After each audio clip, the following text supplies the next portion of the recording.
Get informed on what is happening in our political scenes and people who are making headlines in different parts of the country and the world, right here at TAS TV. Join me, LAVIN NYAGOWA, as I bring to you weekly news highlights that are factual every Friday at 4 o'clock. See you then. This is the newest, most exciting entertainment show where nothing is off limits. We bring you real, authentic, and raw conversations. Enjoy good vibes, fashion, and lifestyle from your favorite celebrities. Fun, trending topics, games, and educative segments. Every Tuesdays from 3 p.m. and Saturdays from 4 p.m. to 5 p.m. With me, LAVIN NYAGOWA and Hazel Jeru, only on The Unfiltered.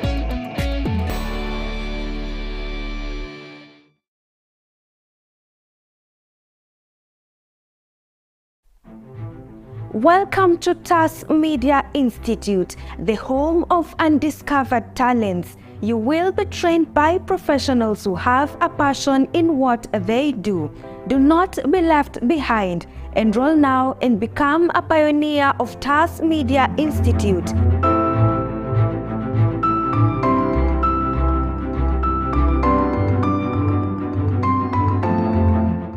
We are located at Neema Plaza, 2nd floor along Kenyatta Highway in Thika Town.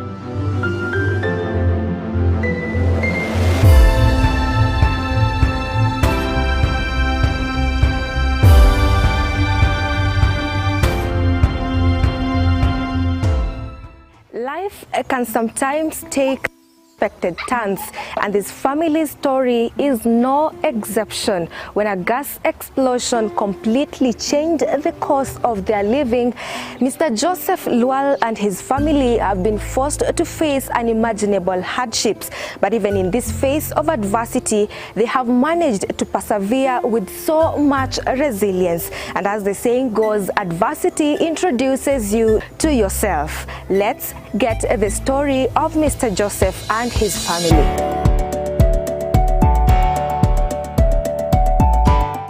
So welcome to the first episode of Brain Busters. My name is Mwangi Dominic. Lotko barabara ya MKU. Tunauliza maswali tatanishi.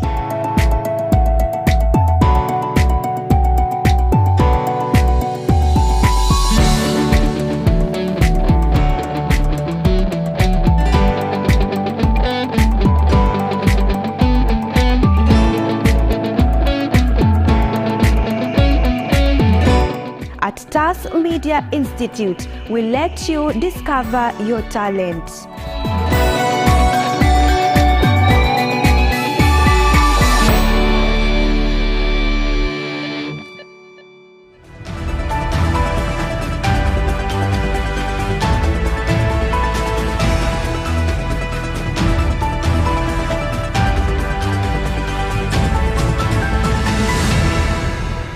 Good evening. It is the 28th of April 2023. Welcome to today's news recap. My name is LAVIN NYAGOWA.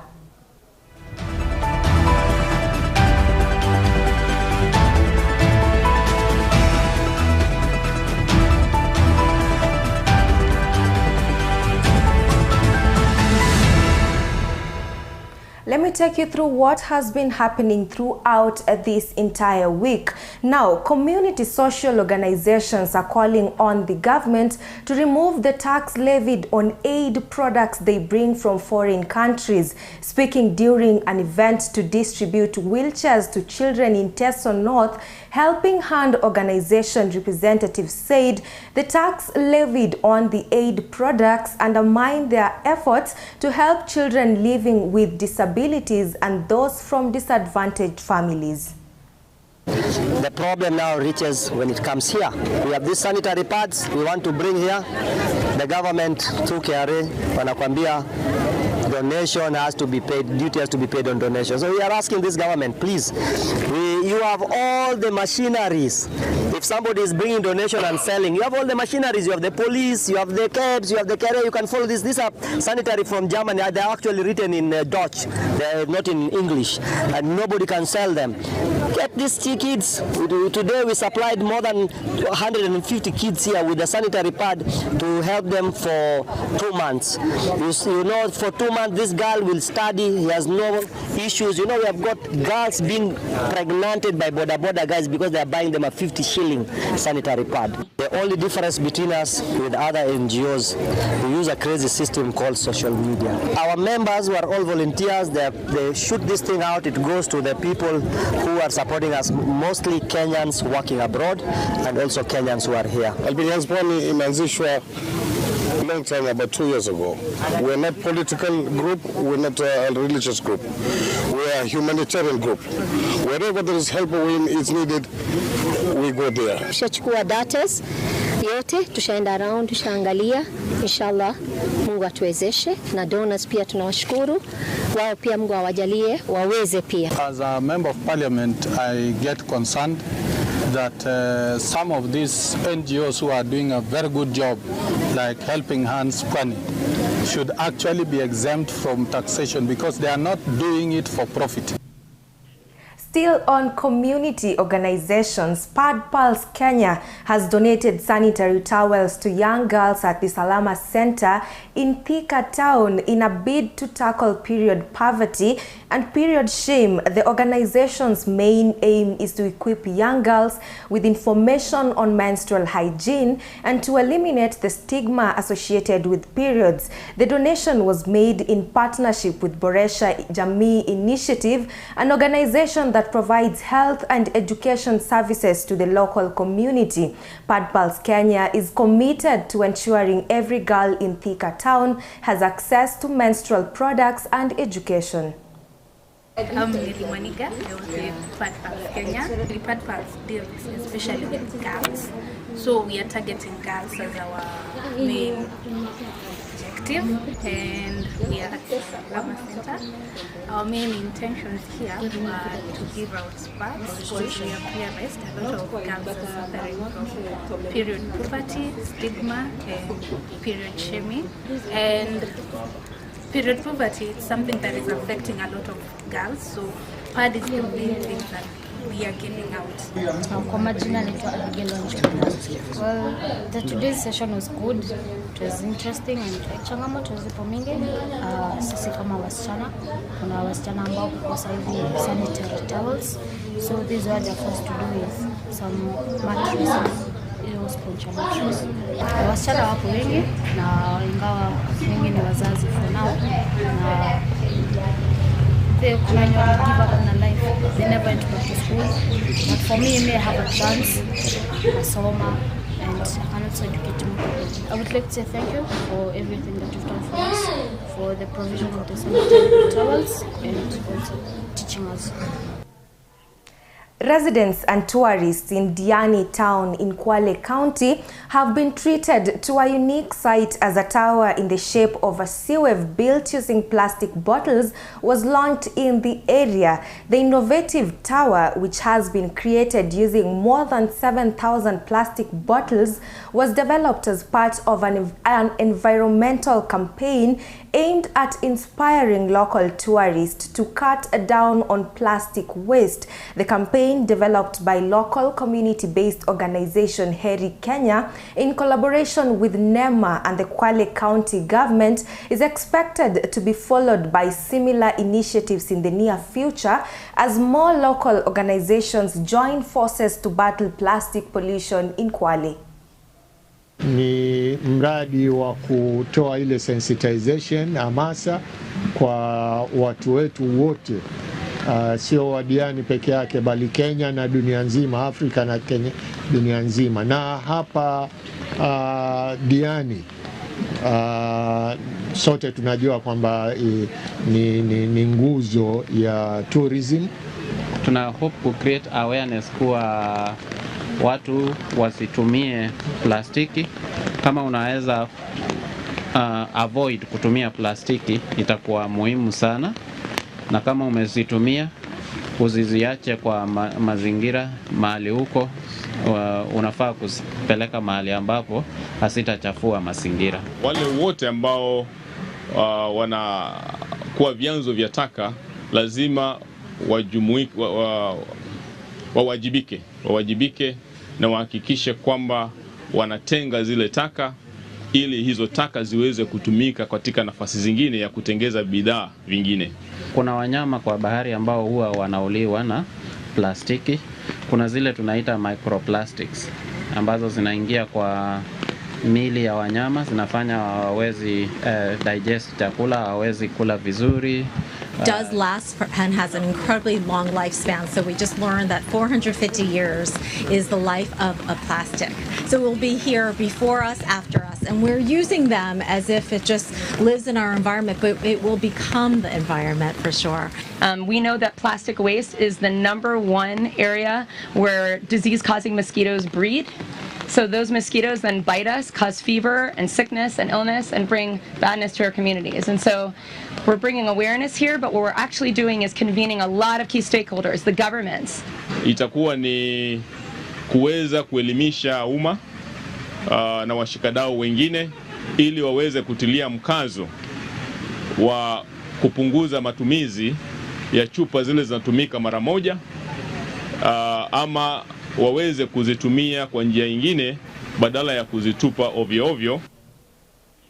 Let us now cross over to Migori County, where the administration has created a policy to support teachers in advancing their studies. According to Governor Ochilo Ayak, before the cabinet shall be presented to the county assembly for approval, and once approved, the county government will set aside funds, and teachers who want to advance their education to secure bachelor's degrees, masters and PhDs will tap into the KITIT programs. Ochilo went on to criticize the national government for delaying the distribution of capitation funds to schools, claiming that the decline in the education sector was caused by a lack of funds brought on by treasury delays.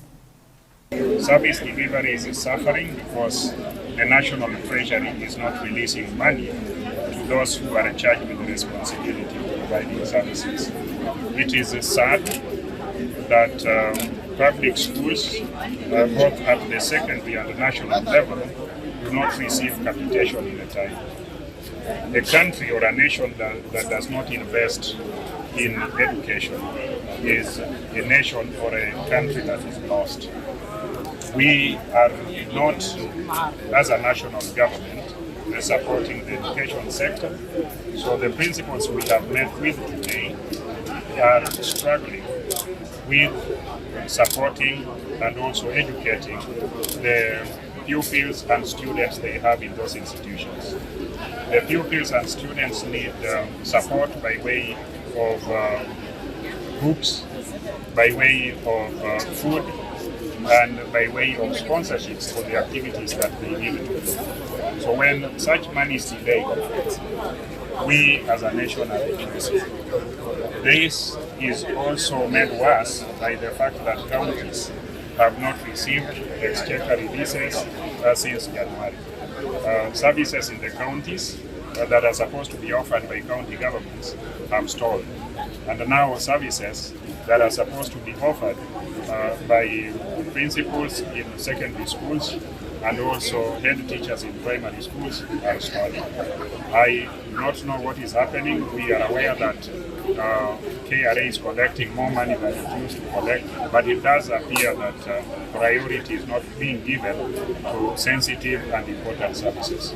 So on my part, I want to add my voice to the voice of those who are demanding that National Treasury releases money to all public institutions to ensure that there is efficiency and effectiveness in service delivery. And them are supposed to be, they are the source of that money. We believe that the source must be replenished all the time. So pursuant to that belief, my administration will set aside some money to be accessible to head teachers and principals who may desire to further their knowledge. Investment in knowledge of teachers is investment in the source of knowledge. And that's very significant because we cannot have a situation where our teachers do not access opportunity to enhance their knowledge. When they enhance their knowledge, they will not only impart such knowledge to or on our children, but they will also use it for other productive activities. And this nation and our country will need productive people. Local residents in Thika town were in for a pleasant surprise this week when the Oshwal Community Thika organizers, in collaboration with Naidu Hospital Thika, organized a free eye screening and treatment program at Chania Girls High School. Shri joined Youth League Camp in partnership with other stakeholders, an Indian-based program in Thika Town, Kiambu County. For the last 40 years, I've been providing an annual free eye. Hi, my name is Anuj Shah. I'm a committee member and a past chairman for a society called Shri Jain Youth League. We are based in Thika, and our aim and objectives are to do social services within the country. We have been doing a project like this, the Shah Free Eye and ENT Camp, for the last 41 years. In fact, 45. This is the 41st camp. In between 3 years of pandemic, we couldn't do it. The program has been good. We have been screening over 1,000 patients per day. We do over 150 to 200 operations per day. It's both eye and ENT. And we get doctors to come from India. This year we have got 13 doctors who have come from India. They give their voluntary services. Up to now we have screened about 5,000. We give away medicines. For those who need, we give reading glasses. We have our own challenges, but our team is strong enough to take on those hurdles. Government has been quite supportive of whatever we do. And yes, the minor things, daily challenges, there's a strong team we have who firefight the issues. Over 1,000 patients availed of this free service, with over 100 patients being attended to daily by doctors from India, the United Kingdom and the United States of America. Nose and throat screening, operation and treatment for the community and neighboring countries.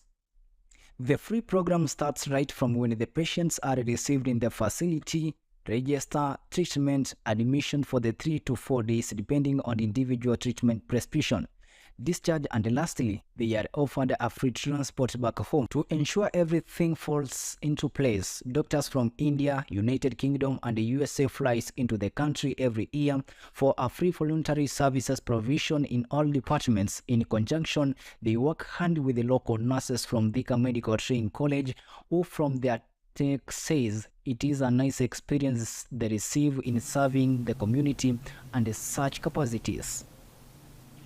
In addition, local nurses from Thika Medical Training College were also present to ensure smooth service delivery. Residents have expressed their gratitude to the organizers for their generosity and the opportunity to receive free quality healthcare services.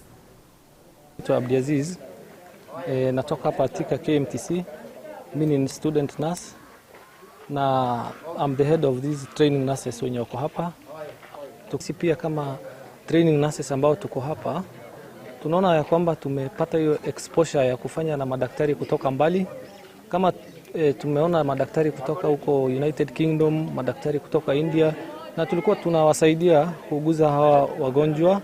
So tunaona sisi kama nurses tuna expect nini huko nje tukishamaliza shule, na tunafaa kufanya nini, kwa sababu tumeona mambo mingi sana hapa. In terms of experience, tumejiendeleza na tunajua sasa kufanya kazi na watu tofauti tofauti. Kuna Wakenya ambao wako karibu ama wananisikiza, wajitokeze kwa sababu hii ni free medical camp. Hakuna chochote, malipo ni bure kabisa.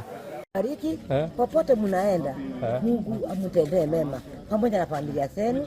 Mungu aitengenezee mema. Very good. Tumeshukuru sana. Mungu amani ambariki na muongezee. bless people, poor people. God will always bless you. Father, give you long life and bless your families, and whatever you does, God will make you a prosperity. Jina naitwa Gladys ama Mama Kilan. Nashukuru sana juu ya hii matibabu ya hawa wametuletea huku. Cause kama mimi sasa mtoto wangu alikuwa ameweka kitu kwa mapua. Hakuna charges yote wanaitisha huku. In fact ni free, kwa theater ni free, nikapewa dawa za kumeza, dawa ya kuweka. Ni free, hakuna kitu naitishwa hata nini. Mimi venye naweza ambia mtu yeyote ako huko ako na shida ya masikio, mapua, throat ama masikio na macho.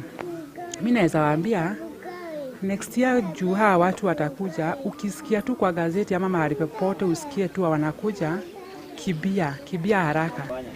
It was a nice occasion where many Kenyans enjoyed free medication and free treatment. Reporting from Chania Girls, Kiambu County, my name is Anton Ombui Ogechi. That was such a nice gesture from Visa, Oshwell and their partners. So that brings us to the end of the first part of today's news highlights. We are going on a short commercial break. Remember, we still have more for you from other counties, so stay put.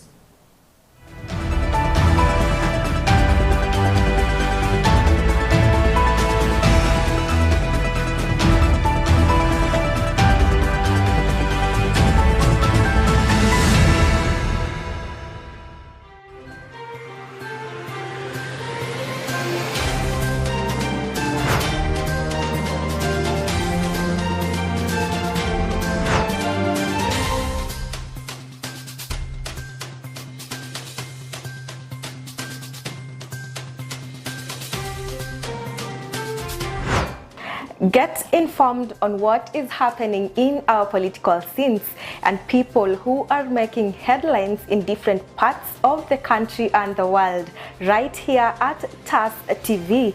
Join me, LAVIN NYAGOWA, as I bring to you weekly news highlights that are factual every Friday at 4 o'clock. See you then.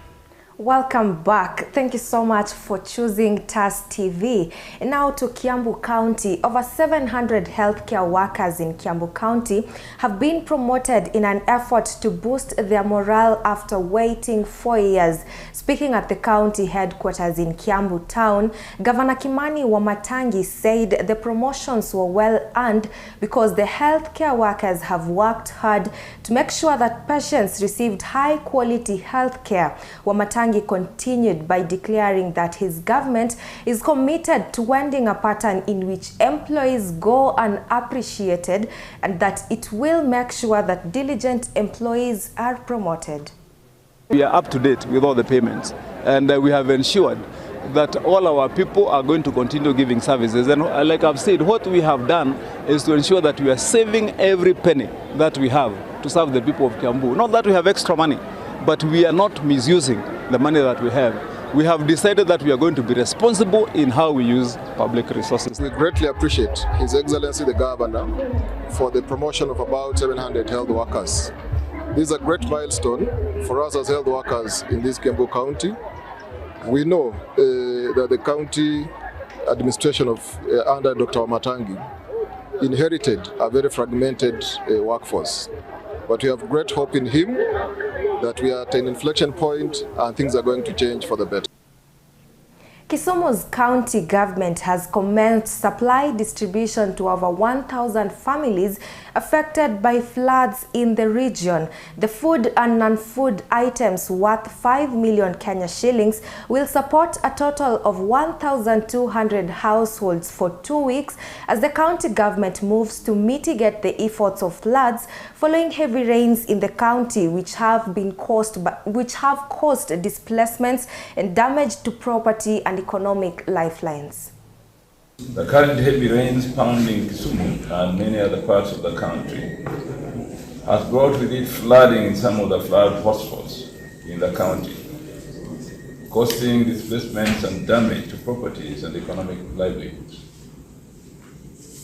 The number of affected households now rendered vulnerable stand at 725 households, and we expect the number to rise even